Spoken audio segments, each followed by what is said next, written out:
ऐसा जनता को क्या भूल थी पिछली बार जो आपको नहीं चुना? या तो वहाँ आरिफ खान चुनाव लड़े थे, बुगरासी के कैंडिडेट थे, उन्हें बुगरासी में सबसे ज़्यादा वोट मिले थे।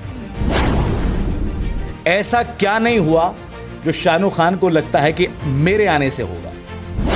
जब वो चुनाव जीत जाता है तो पूरे कस्बे की जिम्मेदारी उसके ऊपर आ जाती है, चाहे उसका वो सपोर्टर हो या उसका वो मुखालिफ हो। ये सवाल मैंने दोबारा इसलिए पूछा क्योंकि आपने एलिगेशन लगाया कि जिनसे साफ तौर पर यह कह दिया गया कि भाई तुमने तो हमें वोट नहीं दिया था। मैरिज होम का सिलसिला तो शायद उठ चुका है, एक साहब ने कर रखे हैं, वहाँ पर अगर कोई मैरिज होम में शादी करता है तो उसके ऊपर बहुत बड़ा उनका एक बैनर लगा हुआ है।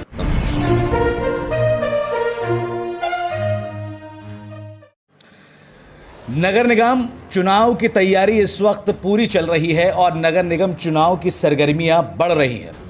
एक पोस्ट मैंने आज डाली थी कि बुगरासी नगर पंचायत के अंदर जितने भी चेयरमैन पद के प्रत्याशी हैं उनसे जो सवाल आप पूछ सकते हैं, उन सवालों को लेकर मैं तमाम प्रत्याशियों के इंटरव्यू करूंगा और आप तक उनकी बात पहुंचाऊंगा।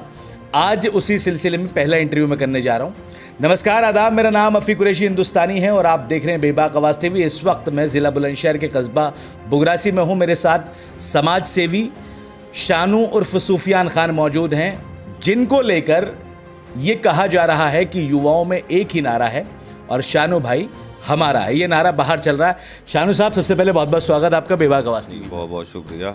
एक नारे से मैंने आपकी शुरुआत की। मैंने अभी पीछे देखा था और आपने बीच में कुछ काम किए थे, मेडिकल कैंप वगैरह लगाए थे, कुछ और भी चीज़ें की थी, तब ये नारा चल रहा था। इस नारे के मायने पहले जनता को समझा दीजिए। देखिए एफी भाई, नगर निकाय के चुनाव तो अब होने वाले हैं।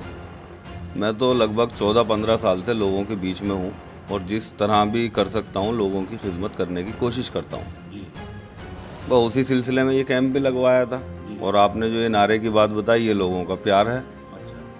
शानू भाई, मैंने एक पोस्ट डाली थी और मैंने ये पूछा था बुगरासी की आवाम से कि कितने ऐसे लोग हैं जो किसी प्रत्याशी से सवाल पूछना चाहते हैं। बहुत सारे सवालों की फहरिस्त आई, नाम डिस्क्लोज नहीं कर सकता, मैंने शर्त रखी थी। लेकिन शुरुआत करता हूँ मैं सबसे पहले आपसे। 5 साल ये, 15 साल पिछले और उससे पहले जितने भी साल आए हैं, ऐसा क्या नहीं हुआ जो शानू खान को लगता है कि मेरे आने से होगा? देखिए, मैं ये तो नहीं कहूँगा कि कुछ नहीं हुआ इन 5 सालों में, या उससे पहले 15 सालों में कुछ नहीं हुआ, या उससे पहले की जो चेयरमैनी है कुछ नहीं हुआ। सब ने जिसमें जितनी सलाहियत थी उसके हिसाब से काम किया।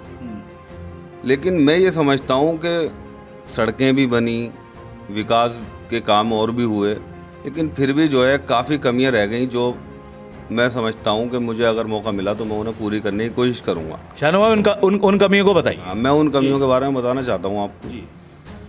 मेरा ये मानना है कि एक चेयरमैन जो होता है वो कस्बे का प्रतिनिधि होता है और जब वो चुनाव जीत जाता है तो पूरे कस्बे की जिम्मेदारी उसके ऊपर आ जाती है, चाहे उसका वो सपोर्टर हो या उसका वो मुखालिफ हो। देखिए, एक लोकतांत्रिक प्रक्रिया है, सबको हक है अपने मत का अधिकार का प्रयोग करने का और अपनी पसंद का उम्मीदवार चुनने का। लेकिन जब वो चुन जाता है, जब वो चेयरमैन बन गया, तो वो पूरे कस्बे का चेयरमैन हो गया।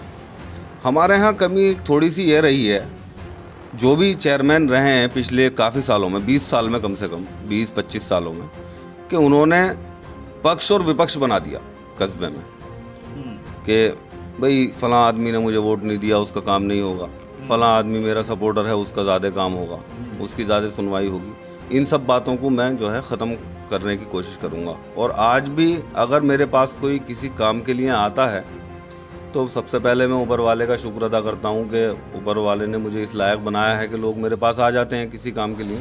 तो मैं कभी ये नहीं देखता कि इसने मेरा, पिछले इलेक्शन में मैं एक चुनाव और लड़ चुका हूँ, पहले हार गया था, मैं 3रे नंबर पे आया था। तो मैं कभी ये नहीं देखता कि इसने मेरा साथ दिया था या ये मेरा आगे साथ देगा। तो मैं जिस लायक होता हूँ उस अपने पूरे एफर्ट्स लगाता हूँ और उसकी मदद करने की कोशिश करता हूँ। तो ये एक बहुत बड़ी कमी रही है हमारे। शानू भाई, आपकी बात बीच में रोकूंगा मैं। आपने कहा कि पक्ष और विपक्ष दोनों बन गए। पिछले 20 या 25 साल के इतिहास में आपने बात करी। ऐसा आप क्या करेंगे जो पक्ष विपक्ष न बने? क्योंकि मुझे तो ऐसा लगता है कि नगर निकाय के चुनाव में, ये जो हमारे कस्बे के चुनाव हैं, चेयरमैनी के चुनाव हैं, इसमें आप खुल के तो जनता आती नहीं है। देखिए, मैंने सवालों का सिलसिला कोई खुल के नहीं आया। आप किसको अपना मानेंगे फिर? मैं तो सारी बुगरासी को अपना मानता हूँ। मैंने, आप समझे नहीं मेरी बात। पक्ष और विपक्ष होता है, लेकिन वो चुनाव जिस दिन हुआ, जिस दिन वोट डल गए, उसके बाद पक्ष विपक्ष ख़त्म हो गया। हम सब कस्बे में रहते हैं, हम सब एक दूसरे के भाई हैं, मिलजुल के रहते हैं और हम इसी तरीके से हमें रहना चाहिए। मैंने बताया ना, जब चेयरमैन बन गए तो पूरे कस्बे के बन गए, फिर कोई उसका विपक्ष नहीं है। ये सवाल मैंने दोबारा इसलिए पूछा क्योंकि आपने एलिगेशन लगाया कि जो पक्ष के लोग हैं उनका काम हुआ और जो विपक्ष के हैं उनका नहीं हुआ पिछले 20 सालों में। एफी भाई, मेरे पास बहुत लोग ऐसे आते हैं जिनसे साफ तौर पर यह कह दिया गया कि भाई तुमने तो हमें वोट नहीं दिया था, अब तुम तो जो फलां को वोट दिया था उसी के पास जाओ। तो ये बातें अच्छी नहीं है। मैं समझता हूँ इन बातों को जो है, कोई भी हो, मैं चुन के आऊँ या कोई और चुन के आए, ऐसी बातें नहीं होनी चाहिए। जब एक बार जनप्रतिनिधि बन गया, पब्लिक ने उसे चुन लिया, समझ रहे नहीं, तो वो सभी का है और उसे सभी का। ये जो आजकल सरकार है, हालांकि मैं उस पार्टी से बिलोंग नहीं करता, मैं राष्ट्रीय लोकदल का जो है जिला युवा उपाध्यक्ष रहा हूँ, अभी भी उसी पार्टी में हूँ, लेकिन इस सरकार का मुझे एक नारा बहुत पसंद है, सबका साथ, सबका विकास और सबका विश्वास। समझ रहे हैं, इसी ये नारा है, ऐसा है। अगर इस पर आप गौर करें तो इतना बेहतरीन है ये। अगर इस पर आदमी अपना अमल करे तो हर आदमी जो है सेटिस्फाई रहेगा अपने प्रतिनिधि से, लेकिन इस पर नहीं हो पाता। अच्छा शानू भाई, 2 चीज़ें और बताइए मुझे आप। पहली चीज़ ये बताइए, क्योंकि आपने अभी खुद कहा कि पिछली बार आप चुनाव लड़े, तीसरे नंबर पे रहे आप। ऐसा जनता को क्या भूल थी पिछली बार जो आपको नहीं चुना, या क्या कमी रही आपकी, या क्या आप एफर्ट नहीं दिखा पाए जो इस बार आप दिखा पा रहे हैं और जनता पे पूरा विश्वास कर रहे हैं कि इस बार जनता आपको चुनेगी? देखिए, कमी कोई नहीं रही थी। मतलब मेरी तरफ से तो अपने पूरे एफर्ट्स लगाए गए थे। मेरा पहला इलेक्शन समझने में कहाँ चूक हो? मैं बताऊंगा आपको। लोग जो है 15 साल से एक प्रतिनिधि थे, 15 साल से क्या, मैं समझता हूँ 20 साल से एक ही जो है परिवार के हाथ चेयरमैन ही थी। अच्छा। अब लोगों में जो है जब इतना अरसा हो जाता है तो बदलाव की वो हो जाती है। बदलाव के लिए उस इलेक्शन से 6-7 महीने पहले एमएलए का चुनाव हुआ था यहाँ पर, तो वहाँ आरिफ खां चुनाव लड़े थे, बुगरासी के कैंडिडेट थे। उन्हें बुगरासी में सबसे ज़्यादा वोट मिले थे। तो लोगों ने सोचा कि ये एक ऐसे उम्मीदवार हैं कि ये अच्छे घर से ताल्लुक़ भी रखते हैं और अभी चुनाव भी लड़े हैं और इन्हें सबसे ज़्यादा वोट मिले थे बुगरासी में। मैं उनके ख़िलाफ़ था, मैं दिलनवाज खां का इलेक्शन लड़ा रहा था। तो लोगों ने ये सोचा कि यहाँ से बदलाव हो सकता है, और ये भी सोचा कि ये एक अच्छे परिवार से ताल्लुक़ रखते हैं, तो ये जो कुछ पहले हुआ है ऐसा अब नहीं होगा, ये सभी का ध्यान रखेंगे। लेकिन वो लोगों की उम्मीदों पर मैं समझता हूँ खरे नहीं उतर पाए। जीत तो गए वो, लेकिन लोगों ने जो उनसे उम्मीद रखी थी वो उस पर खरे नहीं उतर पाए। चलिए शानू भाई, अब नई बात कर लेते हैं। एक यहाँ पे लड़कियों के लिए ना तो स्कूल की व्यवस्था ना कॉलेज की व्यवस्था, ये सवाल आया था, इसलिए मैं आपसे पूछ रहा हूँ। दूसरा, यहाँ के लोगों की शिकायत ये है कि लाइन, यहाँ की लाइट की जो लाइन है वो बार बार ख़राब हो जाती है, हर तीसरे दिन दूसरे दिन जूझना पड़ता है। और तीसरा अहम सवाल, यहाँ पे कोई ऐसा न तो खेल का ग्राउंड है जहाँ पर बच्चे खेल सकें, ना ऐसी कोई लाइब्रेरी जो जहाँ जाके बच्चे पढ़ सकें। ये 4 सवाल आए थे, चारों के एक बार में पूछा, इसके लिए आप क्या कहेंगे? बहुत अच्छे सवाल हैं ये जिसने भी पूछा है, और यही तो मैं कह रहा हूँ कि यहाँ जो है विकास के काम तो हुए हैं, लेकिन कमियाँ काफ़ी रह गई हैं जिस बारे में लोगों ने सोचा ही नहीं कि हमारे लोगों, बुगरासी के कस्बे के बच्चों का भविष्य किस तरीके से हम सुधारें, उनके लिए भी हम कुछ ऐसा करें जो हमारे बच्चे कुछ आगे बढ़ें, चाहे वो खेल के मैदान में हो या पढ़ाई के मैदान में हो, या उनके लिए स्किल डेवलपमेंट के लिए कुछ करें। इस बारे में हमारे कस्बे के जो भी जनप्रतिनिधि रहे हैं उन्होंने बिल्कुल भी नहीं सोचा। आप मेरे पिछले इलेक्शन की स्पीच उठा के भी देख सकते हैं। मेरे ये एजेंडे में बात है और मैं इसको इंशाल्लाह ज़रूर करूँगा पूरा। एक यहाँ गर्ल्स डिग्री कॉलेज की बहुत सख्त ज़रूरत है। हमारे यहाँ की लड़कियाँ यहाँ से 13-14 किलोमीटर दूर जाती हैं पढ़ने, उसके बारे में बिल्कुल कोई नहीं सोचा गया। यहाँ के लोग, मतलब ऐसे ऐसे लोग हैं यहाँ पर जो चाहते तो वो कर सकते थे इसे, उनके लिए कोई बड़ी बात नहीं है। एक छोटे बच्चों का अच्छा कॉन्वेंट स्कूल की यहाँ बहुत सख्त ज़रूरत है, उस बारे में आज तक किसी ने यहाँ नहीं सोचा है। एक यहाँ मैरिज हॉल ऐसा होना चाहिए जिसमें पूरे बुगरासी के सभी गरीब अमीर सब लोग उसमें अपने यहाँ शादी कर सकें, इस बारे में किसी ने नहीं सोचा है।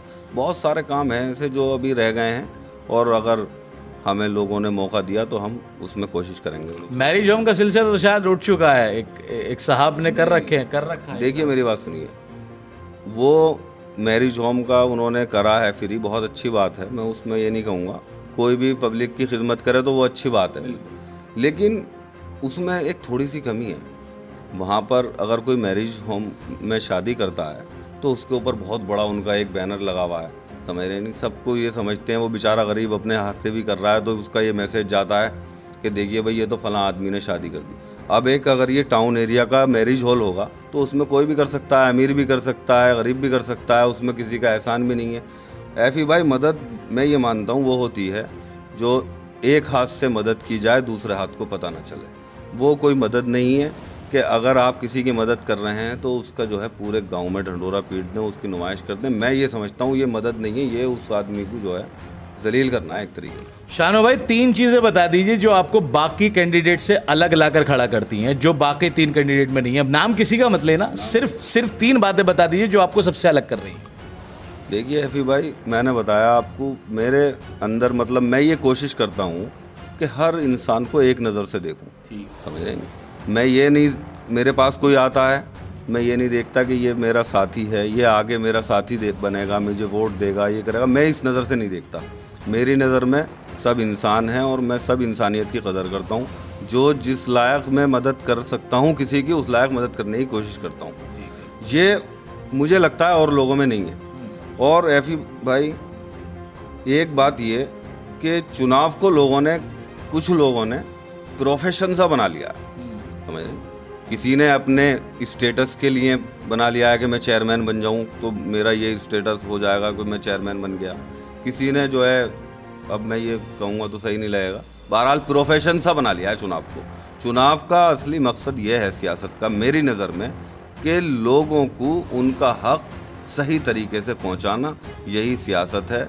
केंद्र सरकार से, राज्य सरकार से जो भी मदद आती है लोगों के लिए, विकास के लिए, उन्हें हकदार लोगों को उनका हक पहुंचाना, इसी का नाम सियासत है, मैं ये समझता हूँ। शानू भाई एक चीज़ और मैं ये जानने की कोशिश कर रहा हूँ कि अभी सारी बातें हमने कर ली हैं। एक बात मुझे, हाँ भाई एक बात मैं ये कहना चाह रहा था कि लोग ये समझते हैं कि 3 महीने पहले पब्लिक के बीच में जाओ, 4 महीने पहले पब्लिक के बीच में जाओ, उन्हें बहका लो और जो है चुनाव जीत जाओ।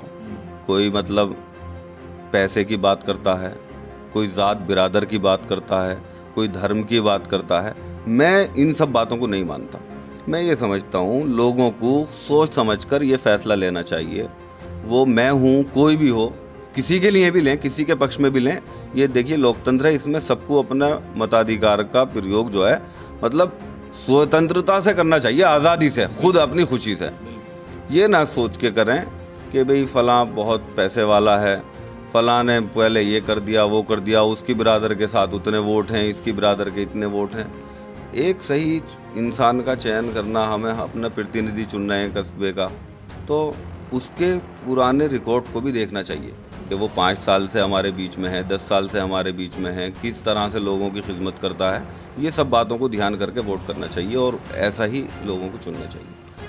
अगर सीट जनरल में आती है तो आप चुनाव लड़ेंगे, बीसी में और अगर एससी में आती है तो क्या गेम प्लान होगा आपका सियासत के नज़रिए से? देखिए अगर जनरल में सीट आती है तो मैं चुनाव लड़ूंगा, और बीसी में या एससी में आती है तो मैं एक ऐसे अच्छे इंसान को, जिसको अपने लोगों से मशवरा करके, जिसे सब कहेंगे और मुझे भी लगेगा कि हाँ ये शरीफ है, अच्छा है, नेक है, लोगों की खिदमत कर सकता है बिना किसी भेदभाव के, जिसमें मुझे अपने जैसे गुण नज़र आएंगे, मैं उसका चुनाव लड़ूंगा। एक आखिरी मैसेज क्या देना चाहेंगे खासकर बुगरासी के लोगों को? भाई बुगरासी के लोगों से मेरा यही अपील है, निवेदन है कि ये चुनाव जो है 5 साल में आता है और ये वोट बड़ा कीमती होता है। एक बार वोट आपने उसे पोस्ट कर दिया अपना, उसके बाद जो है 5 साल बाद उसका मौका मिलता है, तो उसे बहुत सोच समझ के दें, जिसे चाहें उसे चुनें।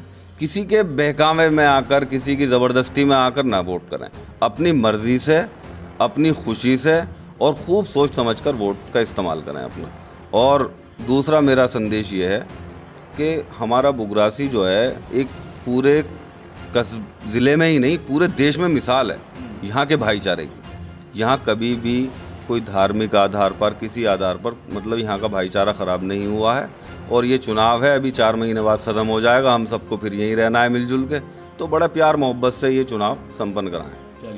बहुत बहुत शुक्रिया शानू भाई आपका बातचीत करने के लिए। अब इलेक्शन के बाद में बात करेंगे जो भी रिजल्ट लेगा। बहुत बहुत शुक्रिया। तो ये शानू खान और सूफियान खान थे जो बुगरासी नगर पंचायत में इस वक्त चेयरमैन प्रत्याशी भी हैं। अब देखना होगा कि सीट किस पाले में जाती है, कैटेगरी कौन सी होती है और चुनाव में सूफियान खान यानी शानू खान का क्या रिजल्ट रहता है। जैसे कि मैंने आपसे वादा किया है कि खासकर बुगरासी के तमाम प्रत्याशियों के इंटरव्यू करूंगा। आज शानू खान का नंबर था, कल किसी और का होगा, परसों किसी और का होगा, लेकिन वादा है कि बुगरासी के तमाम प्रत्याशियों से आपके जितने भी सवाल आए हैं ज़रूर पूछेंगे।